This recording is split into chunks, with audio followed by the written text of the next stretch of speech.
समुद्रराजतनयां श्रीरङ्गदामेश्वरीं काशीभूतसमस्तदेव वनितां लोकैकदीपाङ्कुरा सूक्ष्ममहारुद्रे महाश्रीमहोदये महालक्ष्मी भवे नित्यं प्रसन्नवरदा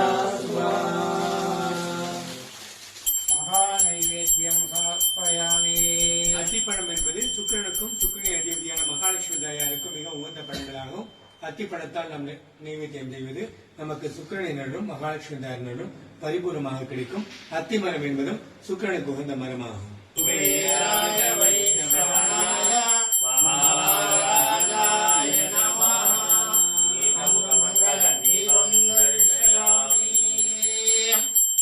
ஆவணியாக நீட்டப்படும் அந்த தீபாவளியை பெற்றுக் கொள்ளலாம். தாமரை மலையினால் சிறப்பு அபிஷேகம் தை அமாவாசையை முன்னிட்டு தற்பொழுது லட்சுமி குபேருக்கு நடைபெற்றுக் கொண்டிருக்கின்றது. இந்த அபிஷேகம் செய்த செந்தாமரை நாளை தை அமாவாசை சிறப்பு பூஜையில் கலந்து கொள்ள வரும் அனைத்து பக்தர்களுக்கும் பூஜிக்கப்பட்ட அந்த தாமரை பிரசாதம் வழங்கப்பட இருக்கின்றது.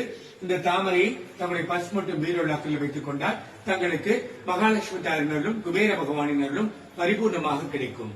தை அமாவாசை திருநாளில் லட்சுமி குபேரரை தரிசனம் செய்ய வர இருக்கும். உங்களுடைய அனைவர் இல்லங்களிலும் லட்சுமி குபேர சம்பத்து கொட்டட்டும் கொட்டட்டும். அரைக்காசம் மணிதருள் என்றென்றும் கிட்டட்டும் கிட்டட்டும்.